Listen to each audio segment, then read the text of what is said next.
बेचैनी की हालत में दानिया शाह सीढ़ियों से उतरा। रोज इस दुर्लभ शाह को वो दुत्कारता था। आज इसके बगैर इसे अपना कमरा खाली सा लग रहा था। दानियल इसे ढूंढता हुआ सारे कमरे चेक कर चुका था, मगर इसे दुर्लभ शाह कहीं नजर न आई। तो वह घबरा सा गया। वकास साहब के कमरे का दरवाज़ा बंद था, यानी वो उधर भी नहीं थी। दानियल जो एक पल को रुका और सोचने लगा कि मुझे इसकी इतनी फिक्र क्यों हो रही। मैं तो इससे जान छुड़ाना चाहता था। मेरी बला से वो जहाँ मर्जी हो, मगर दिल इसका बेचैन था कि एक नज़र वो इसे देख ले, फिर वो सुकून की नींद सोएगा। कि अचानक इसे हल्की सी सिसकियों की आहट सुनाई दी। वो समझ गया कि वो दुर्लभ शाह की ही आवाज़ है, जो रात के तकरीबन 11 बजे बाहर लॉन में बैठी रो रही थी। इतनी सर्दी और रात का वक़्त था। दुर्लभ शाह जो ठठरती हुई खुद में ही सिमटी जा रही थी। दानियाल ने बड़े बड़े कदम उठाए और इसके पास आकर बोला, तुम यहाँ इतनी सर्दी में क्या कर रही, जबकि सब घर वाले अपने अपने कमरों में हैं। तुम कमरे में नहीं थी तो मैंने सोचा कि देखो सब खैरियत तो है। दुर्लभ शाह जो अपने आंसू साफ करके एक हैरत भरी निगाह दानियल के चेहरे पर डालते हुए बोले, क्या आपको मेरी फिक्र हो रही थी? वो मासूम से लहजे में बोली तो दानियल बोला, वो मैं पानी लेने नीचे किचन में आया था तो तुम्हारी आवाज़ सुनी रोने की, तो यहाँ चला आया। ये सुनकर दुर्लभ शाह का चेहरा उतर सा गया। इसे लगा था कि दानियल इसकी फिक्र में आया है, मगर खैर वो उठकर अंदर आई, टीवी लॉन्च के सोफे पर लेट गई और बोली, आप जाएं, मैं इधर ही सो जाऊंगी। दानियल जिसका दिल अब नरम पड़ने लगा था, लेकिन वो जाहिर नहीं करना चाहता था। दुर्लभ शाह जो पाप के गम में रोती हुई लेट गई कि न जाने कब इसकी आंख लग गई। दानियल जो इसे कह भी न सका कि कमरे में आओ, क्योंकि इतना बुरा सलूक जो कर रहा था इसके साथ, वो रोज़ फर्श पर सोती थी मगर कभी ज़बान से शिकवा न किया था। दानियल जो कमरे में गया बेड पर लेटा सोने की कोशिश कर रहा था, मगर आज वो दुर्लभ शाह को बहुत याद कर रहा था। इसी तरह इसकी भी आंख लग गई। सुबह फजर का वक़्त हुआ। दुर्लभ शाह उठी और फजर की नमाज़ पढ़ने लगी, और इस वक्त वो किसी को डिस्टर्ब भी नहीं करना चाहती थी, इसलिए मजबूरी से अपने कमरे में ही जाना पड़ा। वह जब दरवाज़ा खोलकर आराम से अंदर दाखिल हुई तो दानियल बिल्कुल नींद में गुम था। दुर्लभ शाह ने नमाज़ पढ़ के इसे ऊँघ सी आ गई और वो वहीं जान नमाज पर ही बैठी सोफे से टेक लगाए सो गई। सुबह हुई तो दानियल अचानक उठकर बेड से उतरा तो सामने ज़मीन पर दुर्लभ शाह को सोता हुआ देखा तो हैरान होकर इसके पास आ गया। एक पल को वो दुर्लभ शाह के चेहरे पर नजरें जमाए काफ़ी देर से देखता रहा। आज वो दुर्लभ शाह को अपने दिल की नज़रों से देख रहा था, जो इस वक्त सोते हुए एक मासूम सी बच्ची लग रही थी। रोने की वजह से इसकी नाक और आंखें सुर्ख हो रही थी और सर्दी से वो कपकपाती हुई सिमटी थी कि जब दानियल ने इसे बाहों में उठाया तो अचानक दुर्लभ शाह की आंख खुली। वो एकदम सहम कर बोले, दानियल मुझे माफ़ कर दे, मैं बस नमाज़ पढ़ने आई थी, आप मुझ पर गुस्सा नहीं करना। वह इसके गोद में सीने में मुंह छुपाए बोल रही थी, प्लीज़ मेरी कोई गलती नहीं, आप मुझे मत डांटिएगा। दानियल ने इसे बेड पर लटाया और इसका हाथ पकड़कर इससे बात करने लगा तो इसे एहसास हुआ कि वो बुखार में तप रही है। आज इसे दिल ही दिल में अपने बुरे रवैये पर शर्मिंदगी सी होने लगी। इसने जल्दी से दुर्लभ शाह पर कंबल उड़ाया और खुद पानी लेकर इसकी पट्टियाँ करने लगा कि बुखार था जो कम होने का नाम नहीं ले रहा था। खैर वो नीचे आया और बताया कि दुर्लभ शाह की तबीयत काफ़ी ख़राब है। मुफ्ता बेगम बोली, बाप का गहरा सदमा लिया है इसने, और इतनी छोटी सी उम्र में वो बड़े बड़े दुख बर्दाश्त कर चुकी है। वकास अहमद ने डॉक्टर को घर बुलाया, जो इनका फैमिली डॉक्टर था।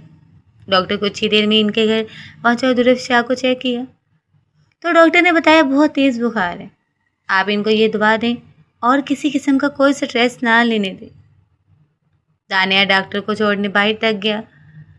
वकास अहमद ने दुर्लभ शाह के सर पर प्यार किया और बोले, दुर्लभ शाह क्या तुम हमारे साथ इस घर में खुश नहीं हो?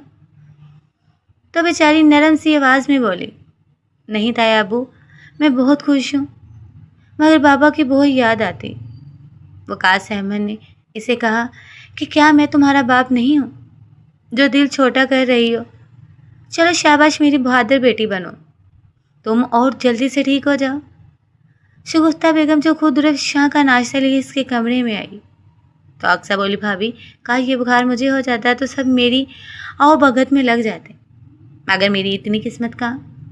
इसके बाद पर सबके चेहरों पर मुस्कुराहट सी आ गई। ये सच था कि दुर्ग शाह के ताया की फैमिली बहुत अच्छी थी, सिवाय इस खड़ूस इंसान के जिसने आज तक कभी नरम लहजे में इससे बात नहीं की। मगर अब दुर्ग शाह की मासूमियत दानियाल शाह के सखत दिल को नरम करने लगी थी। सब लोग कमरे से बाहर आ गए कि जब दानियाल कमरे में आया और बोला, अब कैसी तबीयत है तुम्हारी और तुम रात को बाहर क्यों सोई थी? सर्दी में देखो अब तुम्हारी तबीयत खराब हो गई। दुर्ग शाह बोली, फर्श पर सोने से बेहतर मैं बाहर सो जाया करूं। दानियाल चौंक कर बोला, क्या मतलब सो जाया करूं? क्या तुम रोज बाहर सोया करोगी? दुर्ग शाह जो नजरें झुकाए बैठी थी बोली, जी क्योंकि मेरी वजह से आप डिस्टर्ब ना हो। मैं नहीं चाहती कि आप मेरी वजह से अपनी ज़िंदगी को ख़राब करो या कोई कंप्रोमाइज़ करो। आज से मैं कोशिश करूंगी कि आपके सामने कम आया करो। दुर्ग शाह का एक एक लफ्ज़ दानियाल के दिल को तकलीफ दे रहा था। इससे पहले कि दानियाल कुछ बोलता, दुर्ग शाह बेड से उतरी, बेड शीट को सेट किया और कमरे से बाहर आ गई। दानियाल जो एक तरफ खड़ा सब देख और सुन रहा था, मगर इसमें कुछ कहने की हिम्मत ना थी, क्योंकि आज तक इसने कभी दुर्ग शाह से नरम लहजे में बात ना की थी। दुर्ग शाह जो नीचे जाकर अक्सा के साथ बैठ गई और बातों में मसरूफ हो गई। वक्त गुजरता गया और इन दोनों के बीच दूरियां वैसी ही थी। दुर्ग शाह जो अब घर के काम भी करती, खास तौर पर किचन का काम, सबके खाना बनाने की जिम्मेदारी इसने खुद की थी। शगुफ्ता बेगम जब भी इसे कहती कि दुर्ग शाह अभी तुम्हारी उम्र नहीं है कि तुम इतनी जिम्मेदारियां संभालोगी, घर में मुलाजिम है, वो सब कर लेंगे। मगर दुर्ग शाह जिसने प्यार से कहा, ताई अम्मी मुझे अच्छा लगता है कि अपने घर वालों के लिए खाना बनाऊं, जिस पर शगुफ्ता बेगम ने प्यार से दुर्ग शाह को गले लगाया। आज सब रात का खाना खा रहे थे। वकार साहब बोले, शगुफ्ता बेगम जब से हमारी बेटी ने खाना बनाना शुरू किया है, मुझे लगता है हम सब मोटे हो जाएंगे। खाना इतने मज़े का होता है कि ज़्यादा खा लेता हूँ। शगुफ्ता बेगम बोली, मानना तो पड़ेगा हमारे दानियाल की किस्मत इतनी अच्छी होगी, हमने तो सोचा भी नहीं था। वरना आजकल के ज़माने में कहाँ मिलती हैं ऐसी लड़कियाँ जो ससुराल को अपना घर समझे। तो दुर्ग शाह बोली, ताई अम्मा किस्मत तो मेरी भी बहुत अच्छी है, मुझे आप सब मिले, इतना प्यार दिया कि मैं हर दुख भूल गई हूँ। दानियाल जो बस दुर्ग शाह को ही देखे जा रहा था। वकार साहब बोले कि मैंने सोचा है कि चलो निकाह तो जल्दी में हो गया और ज़्यादा लोगों को इस बात की खबर भी नहीं है कि हमने बेटे की शादी कर दी, लेकिन अब मैं बाकायदा तौर पे इनका वलीमा करना चाहता हूँ। भाई मेरा इकलौता बेटा है, सारी खुशियाँ पूरी करेंगे। शगुफ्ता बेगम बोली, ये तो बहुत अच्छी बात है, चलो घर में खुशी का माहौल बन जाएगा। अक्सा बोली, मेरे कितने अरमान थे जो मैंने दानियाल भाई की शादी पर पूरे करने थे, मगर आप लोगों ने सब खराब कर दिया। मगर अब मेरी तैयारियां ऐसी होंगी कि सब बस अक्सा को देखते रह जाएंगे। मुकास ने बेटी के सर पर थपकी सी लगाई और बोले, जो दिल करे वो लो। और सुनो दुर्ग शाह, किसी किस्म की कोई हिचकिचाहट नहीं, जो पसंद आए वही ले लेना। इसी हफ्ते को वलीमे की तकरीब होगी, सारी तैयारियां जल्दी से हों।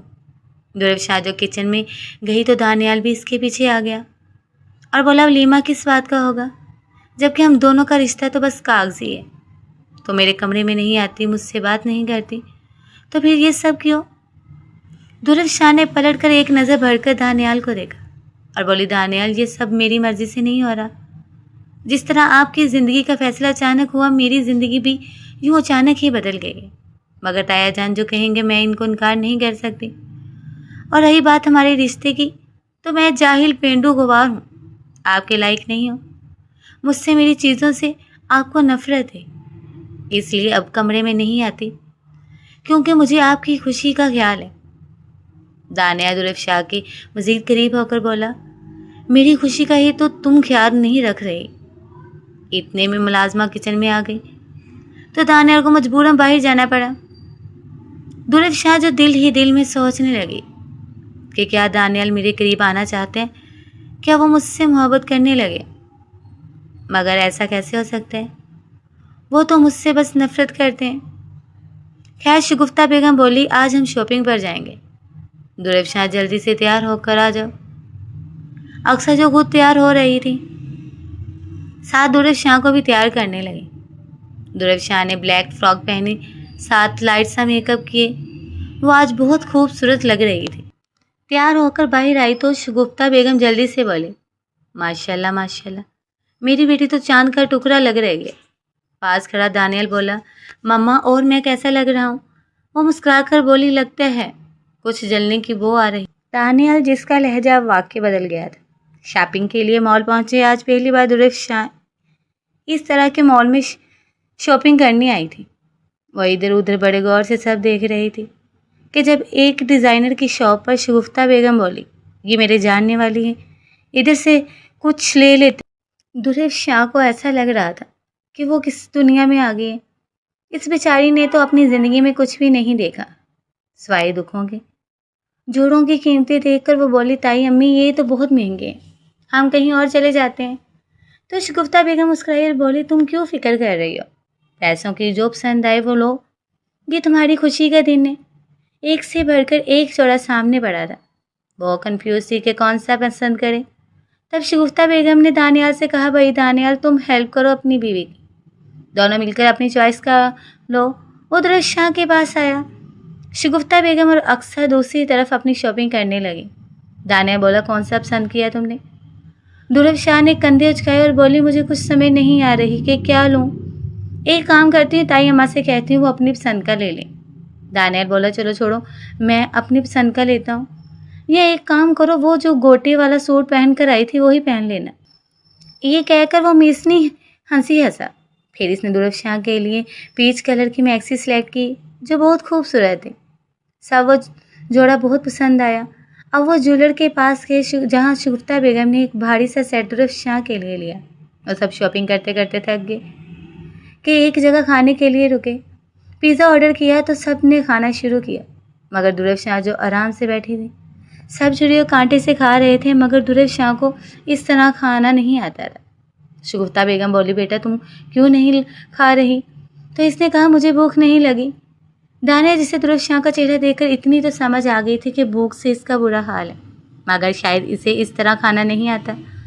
तो दानिया कहने लगा, मम्मा आज हम देसी स्टाइल में पिज़्ज़ा खाएंगे, छोड़ो ये कांटे और छुरियाँ। वो कहने लगी, वाह दानियाल आज क्या हुआ तुम्हें? कहने लगा, कभी कभी दिल करते हैं। इसने छुरी और कांटा एक साइड पर रखा और हाथ के साथ उठाकर खाना शुरू कर दिया। साथ बैठी दुर्व शाह को कौनी सी मारी और बोला, खाओ ना तुम भी। ये कहकर इसने दुर्व शाह की प्लेट में पिज़्ज़ा रखा तो वो अब खाने ही लगी और दानियाल को देखे जा रही थी कि वो कैसे इसकी बात को समझ गया। खैर शाम हो गई थी और वो लोग काफ़ी थक गए थे। घर आए, सब लोग आराम करने कमरों में चले गए। दुर्व शाह जो चीज़ें समेट रही थी कि अचानक दानियाल ने इसे कहा कि मेरी कॉफ़ी लेकर आओ। आज पहली बार इसने इस तरह दुर्व शाह को अपना काम कहा। वो किचन में गई, कॉफ़ी बनाई और दानियाल को देने कमरे में चले गई। जब सामने सोफे पर बैठे दानियाल ने कहा, तुम्हारा कप किधर है? वो बोली, बस आपके लिए लाई हूँ। दानियाल बोला, चलो आधी तुम पी लो, आधी मैं पी लूँगा, वैसे भी जूठा खाने से प्यार बढ़ता है। दुर्व शाह जो हैरानगी से दानियाल को देखती हुई बोली, आप वही दानियाल है ना? ये ना हो मेरे दिल में कोई जज्बात पैदा हो और फिर आप अपनी अना के नीचे मेरे जज्बात को रोन डालें। मुझ में और हिम्मत नहीं रही, इसलिए जो जैसा चाह रहा है आप चलने दें। दानिया जिसके दिल में अब जज्बातों का तूफान उमड़ रहा था, इसमें ये हिम्मत नहीं थी कि वो डायरेक्ट दुर्व शाह से अपनी मोहब्बत का इजहार करे। खैर वो कॉफ़ी का कप देकर जाने लगी तो दानियाल ने इसका हाथ पकड़ लिया। दुर्व शाह जो कर्नसा खा गई और बोली, है क्या हरकत है? दानियाल शाह अपनी अकड़ को एक तरफ करते हुए बोला, दुर्व शाह मैं मानता हूँ मैंने तुम्हारे साथ गलत किया है, तुम्हारा इस सब में कोई कसूर नहीं था, मगर तुम मुझे ये सज़ा दोगी मुझे कबूल है, मगर मुझसे यूँ बात करना तुरक मत करो। मुझे तुमसे तुम्हारी मासूमियत से मोहब्बत हो गई है। असल खूबसूरती तो इंसान के दिल की होती है और तुम्हारा दिल पाक और साफ है। तुम बहुत मासूम हो जब से तुमने मेरे कमरे में आना छोड़ दिया। मुझे अब ये कमरा अच्छा नहीं लगता, इसलिए बहाना बहाने से तुम्हारे करीब आता हूँ ताकि तुमसे बात कर सकूँ, मगर तुम हर वक्त मुझसे डरी सहमी रहती हो। मैं कोई जल्लाद तो नहीं हूँ। दुर्व शाह जिसकी आंखों से भीड़ से आंसू बहने लगे और वह दानियाल के चेहरे को देख रही थी। एक पल को इसे वो सब याद आने लगा जो दानियाल ने इसके साथ किया। مگر اب اس کے چہرے کے تاثرات اور اس کی کیفیت یہ بتا رہی تھی کہ وہ دانیال شاہ جو اپنی چھوٹی سی بیوی کے آگے گھٹنے ٹیک گیا اور بولا مجھے معاف کر دو۔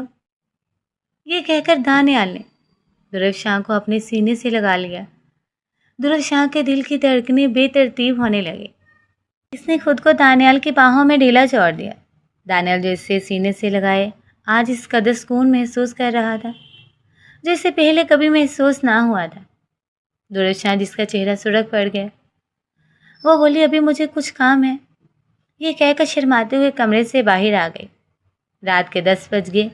دانیال جو کمرے میں بے چینی سے دھرو شاہ کا انتظار کر رہا تھا، مگر وہ ابھی تک نیچے کاموں میں مصروف تھی کہ دانیال نے اس سے آواز دی، دھرو شاہ میری کافی کا تو بہانہ تھا۔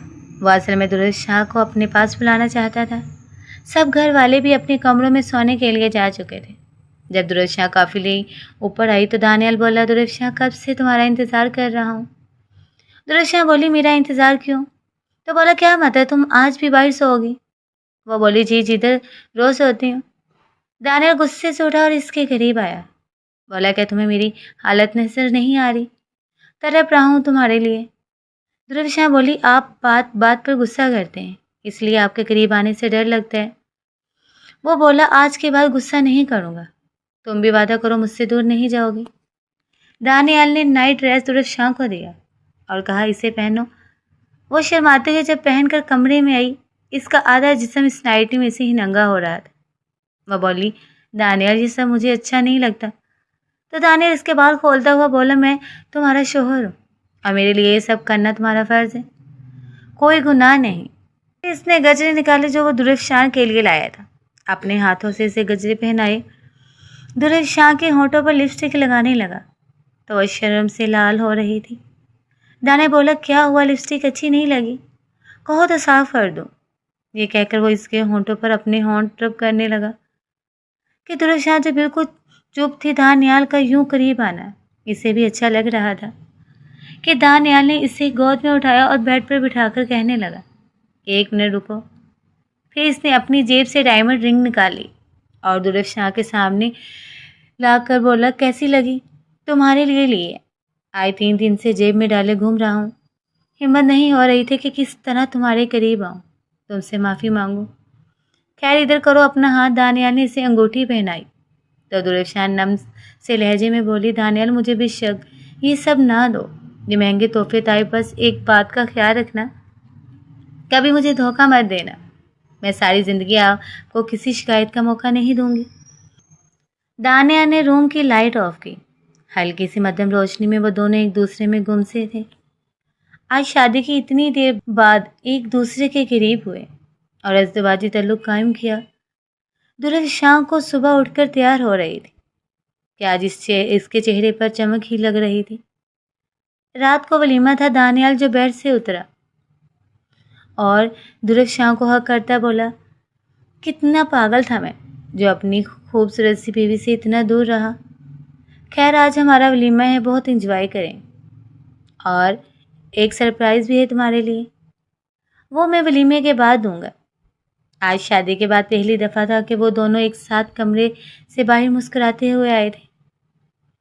ناشتہ کرنے لگے تو وقاص احمد نے کہا رات کو حال میں سب وقت کا خیال رکھتے ہوئے پہنچ جانا، مہمان سارے حال میں ہی آئیں گے۔ ولیمے کی تقریب میں سب نے دانیال اور دھرو شاہ کی جوڑی کی تعریف کی اور کہا کہ دونوں ساتھ میں بہت اچھے لگ رہے ہیں۔ دھرو شاہ نے پیچ کلر کی میکسی پہنی ہوئی تھی، دانیال نے بلیک کلر کا 3 پیس پہنے، وہ بھی بہت ہینڈسم سا لگ رہا تھا۔ آج دھرو شاہ کو اپنے باپ کا فیصلہ درست لگا اور وہ باپ کو یاد کرتے ہوئے آنکھیں نم سی گڑ گئی۔ جب پاس بیٹھے دانیال نے کہا کیا ہوا دھرو شاہ؟ تو وہ بولی کچھ نہیں، بس بابا کی یاد آ رہی ہے۔ فیملی فوٹو شوٹ ہونے لگا، سب بہت اچھے سے ہو گیا۔ جب وہ گھر آئے دانیال شاہ دھرو شاہ کو کمرے میں لے کر آیا جہاں پورا کمرہ فریش پھولوں سے اس نے سجوایا ہوا تھا۔ دھرو شاہ جو ایک پل کو ٹھہری اس کمرے کو دیکھ کر سوچنے لگی کہ جب وہ پہلی بار اس کمرے میں آئی تھی سب یہ کمرہ اسے کسی جیل کے مائن محسوس ہوا تھا۔ और आज इस कमरे में इसकी खूबसूरत दुनिया का आगाज होने जा रहा था। दानियाल ने पूरी दिल से इस रिश्ते को अपनाया था। दुल्हन शाह बोली, तो ये था आपका सरप्राइज। वो बोला, क्यों, अच्छा नहीं लगा क्या? दुल्हन शाह ने दानियाल की तरफ देखा और बोली, सच कहूँ तो आज मुझे अपनी किस्मत पर रश्क हो रहा है। दानियाल ने दुल्हन शाह के हाथों को पकड़ा और इसे अपने करीब किया। वो कहने लगी, मैं रोज़ रोज़ आपके शिद्दतों को बर्दाश्त नहीं कर पाऊंगी। इसके बाजू को और दुल्हन शाह की कमर पर और टाइट किया और बोला, ऐसे कैसे बर्दाश्त नहीं कर पाओगी? अभी तो मैंने सही से कुछ किया ही नहीं। तो वो मासूम से अंदाज से अपनी गर्दन की तरफ इशारा करते हुए बोले, ये देखो कि रात वाला निशान जो अभी तक नहीं गया। दानियाल ने शरारती से अंदाज में कहा, तो आज इस निशान को और गहरा कर देता हूँ, ताकि तुम जब भी शीशा देखो तो तुम्हें मेरी प्यार की मोहर नजर आए। वो आगे को हुआ इससे पहले कि इसकी गर्दन पर अपने होंठ रखता। दुल्हन शाह जल्दी से कहने लगी, मैं कपड़े चेंज कर लूँ, बहुत हैवी ड्रेस है, थक गई हूँ इसे उठा उठा के। दानियाल बोला, जल्दी से आओ, मुझसे सब्र नहीं हो रहा जाने में। वो जो चेंज करके आई तो अब दानियाल इस पर अपनी मोहब्बतें शावर करने लगा। वो नाजुक सी लड़की जो इसे बर्दाश्त नहीं कर पा रही थी बोली, दानियाल अब बस भी करो, सुबह होने लगी, मैं थक गई हूँ। वो एक पल दुल्हन शाह से थोड़ा सा ऊपर हटा और बोला, सुबह होने वाली है, अभी हुई तो नहीं, 4 बजे के बाद तुम्हें इजाज़त है कि तुम सो जाना। दुल्हन शाह बोली, आप बहुत बेरहम हैं। वो बोला, वो तो मैं हूँ। अगले दिन वकार साहब कहने लगे, भाई इतनी देर शादी को हो गई और अब तो बाकायदा तौर पर वलीमा भी हो गया, तो दानियाल तुम लोग हनीमून पर जाओ, यही तो दिन होते हैं घूमने फिरने के, लाइफ को एंजॉय करो। और मैं सोच रहा हूँ तुम दोनों आउट ऑफ कंट्री जाओ, ताकि दुल्हन शाह भी सारी दुनिया देखे। दानियाल ने दुल्हन शाह को देखते हुए आंख मारी और बोला, ठीक है बाबा, 1-2 दिन तक प्लान करते हैं। दानियाल दुल्हन शाह के कान के करीब होकर बोला, हनीमून पर तो किसी सूरत माफ़ी नहीं मिलेगी।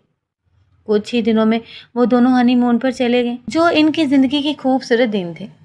दानियाल शाह जो अब बिल्कुल बदल गया था, एकदम वो दुल्हन शाह की मोहब्बत पाकर पागल सा हो गया। सच कहते हैं, निकाह जैसे पाक रिश्ते में बहुत ताकत होती है।